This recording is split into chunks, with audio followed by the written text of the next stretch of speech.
Bonjour, je m'appelle Abdoulaye Diop Bissey. Je suis un simple musulman, un humble talibé de Cheikh Ahmadou Bamba. J'ai fait l'école coranique à Tivaouane. J'ai fait aussi des études en arabe. J'ai fait aussi des études en français et dans les autres langues. Je suis passé par l'université Cheikh Anta Diop. Actuellement, je suis professeur d'espagnol. Je dispense des cours d'espagnol dans de grandes écoles. J'ai été journaliste aussi. Je suis un maître conférencier, un islamologue. Je fais souvent des conférences dans ce pays et à l'extérieur.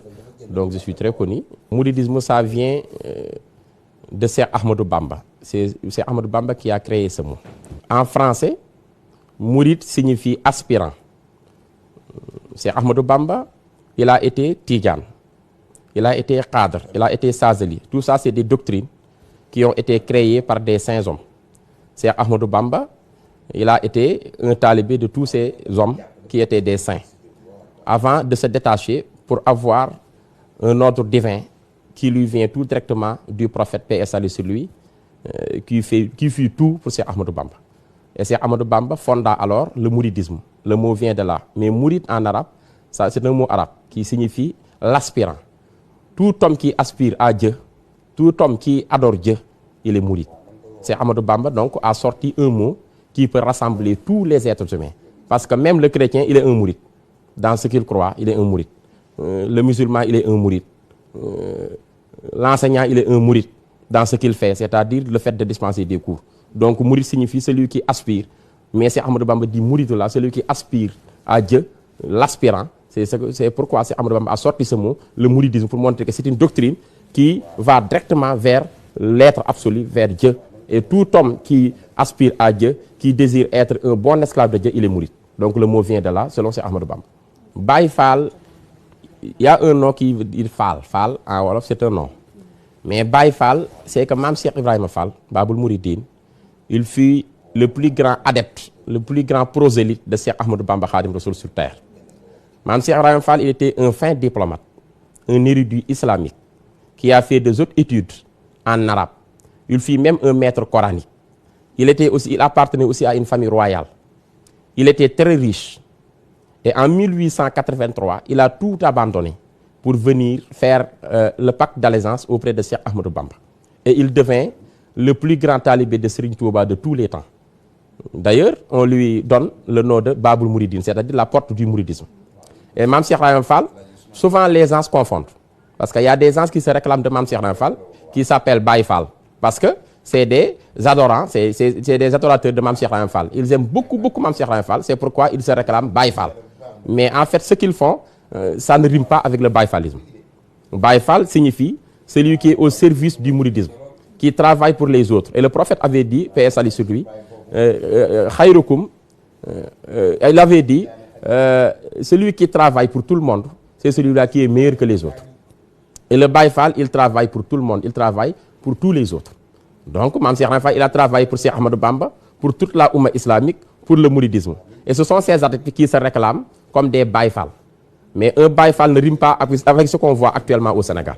Quelqu'un qui passe dans les rues à quémander, à demander de l'aumône aux gens, c'est pas un Baye Fall. Celui qui se plonge dans le banditisme, c'est pas un Baye Fall. Celui qui utilise de la drogue, un drogué, il n'est pas un Baye Fall. Celui qui n'apprend pas le Coran régulièrement, il n'est pas un Baye Fall. Celui qui ne travaille pas dans les travaux champêtres pour le Cheikh, il n'est pas un Baye Fall. Celui qui sort de la droiture, il n'est plus Baye Fall. Donc, il est facile de rencontrer des gens qui se réclament Baye Fall alors qu'ils ne sont pas des Baye Fall. Mais Baye Fall, proprement parlant, un Baye Fall, c'est celui qui aspire aux directives du Cheikh, c'est-à-dire de Mame Cheikh Ibrahima Fall, qui fut le plus grand talibé de Cheikh Ahmadou Bamba. Donc, un vrai Baye Fall, il doit être correct. Il doit être propre. Il doit être instruit. Il doit adorer le Cheikh et se conformer régulièrement à ses directives. Voilà un Baye Fall. Mais ce qu'on entend aujourd'hui au Sénégal, ce n'est pas le Baye Fallisme. Ça ne se conforme pas avec le Baye Fallisme. Donc c'est tout à fait différent. Le Magal de Touba, c'est un événement, et je peux dire que c'est un événement religieux, qui est l'un des plus grands événements religieux de ce XXe siècle. C'est Cheikh Ahmadou Bamba qui a créé cet événement. Parce qu'en 1895, il y avait un grand compromis entre Cheikh Ahmadou Bamba et les colonialistes. Les colonialistes étaient venus ici, ils se sont insérés en Afrique. Et ils nous ont colonisés. et ils ont dominé tous les territoires. C'est Ahmadou Bamba, il naquit à cette époque, c'est-à-dire en 1852, plus précisément à Mbacké Bawol. Il fut un grand homme de Dieu qui, durant toute sa vie, il a travaillé au service de l'islam. Il a travaillé pour Dieu, il a travaillé pour le prophète paix et salut sur lui. Il a chanté beaucoup de panégyriques au nez du prophète paix et salut sur lui. Et c'est Ahmadou Bamba n'avait d'occupation que qu'adorer Dieu, travailler pour le prophète paix et salut sur lui, qui fut sa référence, qui fut son choix dans ce monde.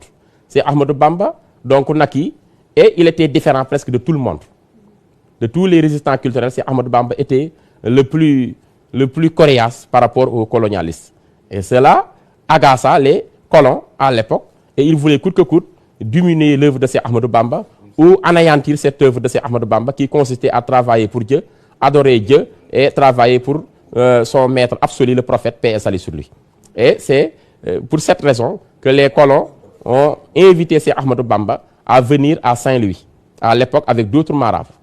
Et ils savaient parfaitement que Cheikh Ahmadou Bamba n'allait pas être d'accord avec eux sur ce point, c'est-à-dire ne pas accepter que Dieu est le maître absolu, parce que les Blancs se considéraient comme les maîtres absolus du monde, et ne pas considérer le prophète comme étant un vrai prophète. Et cela, il y avait d'autres marabouts, ils étaient d'accord sur ce point. Mais c'est Ahmadou Bamba, il avait refusé, parce que lui, c'était quelqu'un qui n'adorait que Dieu, qui n'aimait que le prophète, qui n'avait d'occupation que qu'adorer Dieu, écrire des panégyriques pour que toute la Oumma islamique puisse comprendre l'œuvre laissée par le prophète, parce qu'il fut l'héritier le plus direct du prophète paix et salut sur lui. Et c'est ce qui a opposé Cheikh Ahmadou Bamba aux colonialistes, raison pour laquelle ils l'ont exilé. Et Cheikh Ahmadou Bamba est sorti de son territoire, c'est-à-dire du Sénégal, pour aller au Gabon en 1895. Et au départ de son exil, Cheikh Ahmadou Bamba a dit que ce jour-là où, ça c'est une épreuve, le fait de sortir de mon propre territoire, de sortir de ma propre famille, ça c'est une épreuve pour tout le monde. C'est dur, mais pour moi, c'est un remerciement. C'est une reconnaissance envers Dieu. Parce que je ne pourrais pas avoir ce que j'ai aujourd'hui si je n'avais pas eu l'autorisation de Dieu de sortir du territoire. Et c'est ce qui marque le grand Magal de Touba, c'est-à-dire célébrer le départ d'exil de Cheikh Ahmadou Bamba en 1895, qui était parti pour travailler pour Dieu et son prophète paix et salut sur lui, et revenir au Sénégal en triomphant, en nous amenant ce qu'on appelle aujourd'hui la grande victoire pour toute la Oumma islamique, parce que Cheikh Ahmadou Bamba, je le dis souvent et je le répète, c'était pour tout le monde, c'était pour toute l'humanité. Il a travaillé pour toute l'humanité, il a réhabilité l'homme noir, il a réhabilité le musulman proprement dit, et il a prôné la non-violence. Cheikh Ahmadou Bamba maintenant, le Magal marque le départ d'exil de Cheikh Ahmadou Bamba vers le Gabon, où il a séjourné pendant 7 ans avant de revenir au Sénégal, revenir au Bercail. C'est ça qui marque l'événement du Magal. Et Cheikh Ahmadou Bamba a dit, j'ai eu trois dons, 3 faveurs que Dieu m'a offert. Ces 3 dons que Dieu m'a offert sont d'abord le fait que je puisse intercéder auprès du prophète le jour de la résurrection. Je l'ai eu grâce à ce Magal.